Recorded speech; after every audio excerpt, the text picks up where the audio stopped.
Hi guys, you're watching Tamil time killer. சில தவிர்க்க முடியாத காரணத்தினால வீடியோ போட கொஞ்சம் லேட் ஆயிடுச்சு. ஓகே, ரொம்பவே லேட் ஆயிடுச்சு. அதுக்காக சாரி. இனிமே தொடர்ந்து வீடியோ போட ட்ரை பண்றேன். இந்த வீடியோல நம்ம 10 இன்டெலிஜென்ட்டான அனிமலை பத்தி பார்க்க போறோம்.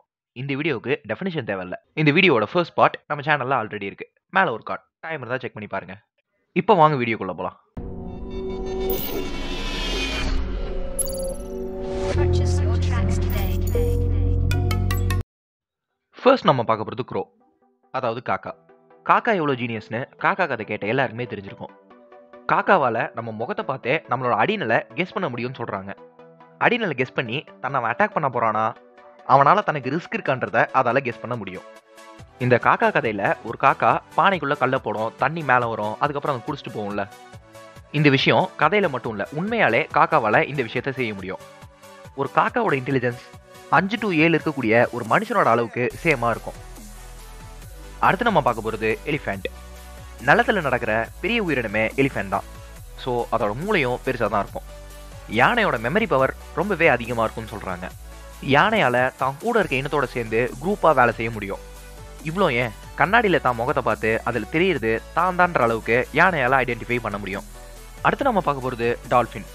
டால்ஃபின்க்கு தமிழ் என்னன்னு யாருக்காவது தெரியுமா? தெரிஞ்சா கீழே கமெண்ட் பண்ணுங்க. ஒரு டால்ஃபின் தன்னோட மூளையில் 45% அது யூஸ் பண்ணுது. ஹியூமனே அவன் பிரெயினோட கெப்பாசிட்டியை அந்த அளவுக்கு யூஸ் பண்ணலன்னு சொல்கிறாங்க. ஒரு சைல்டு டால்ஃபினே தான் முகத்தை கண்ணாடியில் பார்த்து ஐடென்டிஃபை பண்ண முடியும். இதுக்கு முன்னாடி நான் சொன்ன யானைக்கு கூட அதோட அடல்ட் ஸ்டேஜில் தான் இந்த விஷயத்த பண்ண முடியும். ஆனால் டால்ஃபினால் சைல்டு ஸ்டேஜ்லேயே இந்த வேலையை பண்ண முடியும். டால்ஃபின்ஸ் தனக்குள்ளே பேசிக்கிறதுக்கு ஒரு விசில் லாங்குவேஜை யூஸ் பண்ணணும்னு சொல்கிறாங்க. இந்த மனுஷங்க கோடு ஒடிச்சு பேசுகிறாங்கல்ல, அந்த மாதிரி. டால்ஃபின்க்கும் யானை மாதிரியே குரூப்பாக வேலை செய்ய பிடிக்கும். சில டால்ஃபின்ஸ்லாம் தரையில் இருக்க மண்ணை கிளறி அதில் இருக்கக்கூடிய சின்ன சின்ன உயிரினங்களை சாப்பிடும். அப்படி பண்ணும்போது அதோட வாய்க்கு எதுவும் அடிபட்டுறக்கூடாதுன்றதுக்காக ஸ்பாஞ்சஸ்லாம் இருக்குல்ல, அந்த ஸ்பாஞ்சஸை தான் வாயில் கவ்விட்டு இந்த வேலையை செய்யும். ஸ்பாஞ்சஸ்னால் என்னன்னு தெரியணுமா? அதுக்கும் மேலே ஒரு கார்டு செக் பண்ணி பாருங்கள். இது செய்யக்கூடிய எல்லா வேலையுமே தான் குழந்தைங்களுக்கும் ஈஸியாக இதால் டீச் பண்ண முடியும். அடுத்து நம்ம பார்க்க போகிறது ஓராங்குட்டான்ஸ். நீங்கள் ஃபோட்டோவில் பார்க்குறது தான் அது. ஒரு ஏப்ஸ் வகையை சார்ந்த இது ரொம்பவே ஜீனியஸ்ன்னு சொல்கிறாங்க. மனுஷங்களாம் எப்படி சில கல்ச்சர்ஸை ஃபாலோ பண்ணி வாழ்கிறாங்களோ, அதே மாதிரி இந்த உருவாங்கொட்டானாலையும் தங்களுக்குள்ள ஒரு கல்ச்சரை பில்ட் பண்ணி வாழ முடியும்னு சொல்கிறாங்க. இது ஒரு விஷயத்த பார்த்துச்சுன்னா அப்படியே அதை காப்பி பண்ணி இதுவும் அதே வேலையை செய்யும். இந்த நாளில் நம்ம இந்த வேலையை செஞ்சு முடிக்கணும், இவ்வளோ நேரத்துக்குள்ளே இந்த வேலையை செஞ்சு முடிக்கணும் அப்படின்னலாம் தான் லைஃப்பை அதால் ஷெட்யூல் பண்ண முடியும். இந்த அனிமல் தனக்கு எந்த பிரச்சனையும் வரக்கூடாதுன்றதுல ரொம்பவே அவேராக இருக்கும்னு சொல்கிறாங்க. அடுத்து நம்ம பார்க்க போகிறது சிம்பான்சி. இந்த சிம்பான்சியோட டிஎன்ஏவும் ஹியூமன்ஸோட டிஎன்ஏவும் ரொம்பவே சிமிலராக இருக்குது.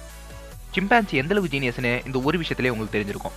சிம்பான்சி சில சமயம் தண்ணியில் இருக்கக்கூடிய பாசியை சாப்பிடும். அப்படி சாப்பிடும்போது அந்த தண்ணிக்குள்ளே தான் விழுந்துடக்கூடாதுன்ற காரணத்தினால ஒரு குச்சியை யூஸ் பண்ணி அந்த பாசியெல்லாம் எடுக்கும்னு சொல்கிறாங்க. எலிஃபெண்ட், டால்ஃபின் மாதிரி இதாலையும் குரூப்பாக சேர்ந்து ஒர்க் பண்ண முடியும். உருவாங்கோட்டா மாதிரி இதுவும் ஒரு கல்ச்சரை ஃபாலோ பண்ணி தான் வாழும். தான் இனத்துக்குள்ளே பேசிக்கும் போது ஒரு கோட் லாங்குவேஜை யூஸ் பண்ணி பேசுமா. சிம்பான்சியால் தான் இனத்துக்கூட மட்டும் இல்லை, வேறு சில அனிமல்ஸ் கூடயும் பேச முடியும்னு சொல்கிறாங்க. இது ரொம்பவே ஒரு ஸ்பெஷலான எபிலிட்டின்னு தான் சொல்லணும். அடுத்து நம்ம பார்க்க போகிறது கேட். பூனையை பற்றி நான் சொல்லி தான் தெரியணும்னு இல்லை, வீட்டுக்கு திருட வந்துட்டு போனாலே பூனை மாதிரி தெரியாமல் வந்துட்டு போயிட்டான்னு தான் சொல்லுவாங்க. தெரியாமல் வந்துட்டு போயிட்டா அவன் வந்துட்டு போனது நமக்கு எப்படி தெரிஞ்சுச்சு? Okay, jokes upon. பூனையால் சில எக்ஸ்பிரஷன்ஸை கிரியேட் பண்ணி தன்னை வளர்க்குறவங்க கிட்ட ஏதாவது ஒரு விஷயத்தை கன்வே பண்ண முடியும். நம்ம வளர்க்குற பூனையை நம்ம ஏதாவது காண்டேத்துனா அதை ஞாபகத்தில் வச்சுக்கிட்டு திருப்பி அதால் ரிவேஞ்சே எடுக்க முடியும். பூனை என்ன ரிவேஞ்ச் எடுக்க போகுதுன்னு கேட்குறீங்களா? அது லெவலுக்கு ஏதாவது பண்ணோம். அடுத்து நம்ம பார்க்க போகிறது டாக்ஸ். நாய்க்குட்டியை பற்றியும் உங்களுக்கே நிறைய தெரிஞ்சிருக்கும். தெரியாத சில விஷயத்த சொல்கிறேன். ஒரு நாயால் 165 வார்த்தைக்கு மேலே ஞாபகம் வச்சுக்க முடியும். ஞாபகம் வச்சுக்கிறது மட்டும் இல்லாமல் அந்த வார்த்தைகளை மற்ற நாய்களுக்கும் சொல்லித்தரவும் முடியும். அதால் அந்த வார்த்தையை யூஸ் பண்ண முடியலனா கூட அந்த வார்த்தைகளை அதால் புரிஞ்சுக்க முடியும். அடுத்து நம்ம பார்க்க போகிறது பிக்ஸ், அதாவது பன்னி. இதெல்லாமடா ஜீனியஸ்ன்னு கேட்குறீங்களா? ஆமாம், இதுவும் ஜீனியஸ் தான். பிக்கால் பேரட் மாதிரி சில பசில்ஸை சால்வ் பண்ண முடியும்னு சொல்கிறாங்க. ஒரு பிக்கால எல்லா சிச்சுவேஷனுக்கு ஏற்ற மாதிரியும் தான் உடம்பை அடாப்ட் பண்ணிக்க முடியும். சின்ன சின்ன கம்ப்யூட்டர் கேமையே பிக்கால விளையாட முடியும்னு சொல்கிறாங்க. அடுத்து நம்ம பார்க்க போகிறது ஆக்டோபஸ். ஆக்டோபஸ் ரொம்ப பெரிய ஜீனியஸ்ன்னு சொல்கிறாங்க.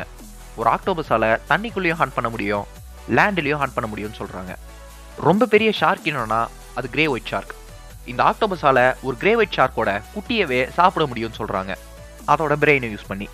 எவ்வளோ பெரிய ஆக்டோபஸாக இருந்தாலும் அந்த ஆக்டோபஸால் ஒரு சின்ன இடத்துக்குள்ளே ஒளிய முடியும்னு சொல்கிறாங்க. ஏன்னா அதுக்கு பேக் போன் இல்லை. ஒரு ஆக்டோபஸால் ஜார், கண்டெய்னர் மாதிரியான விஷயத்த ஓப்பன் பண்ண முடியும்னு சொல்கிறாங்க. ஒரு மனுஷனோட பிரெயினை கம்பேர் பண்ணும்போது ஆக்டோபஸோட பிரெயின் ரொம்பவே காம்ப்ளெக்ஸாக இருக்கும்னு சொல்கிறாங்க. வீடியோவோட எண்டுக்கு வந்துட்டோம். நம்ம லாஸ்ட்டாக பார்க்க போகிற அனிமல் ஹியூமன். அனிமல்ஸை பொறுத்த வரைக்கும் ஹியூமனும் அனிமல் தானே, அதனால தான் சொன்னேன். ஹியூமன்ஸ் எந்த அளவுக்கு அறிவாருன்னு நான் சொல்லி தான் தெரியணும்னு. மற்ற அனிமலோட இன்டெலிஜென்ஸியை டெஸ்ட் பண்ணுற அளவுக்கு ஹியூமன் இன்டெலிஜென்ட்.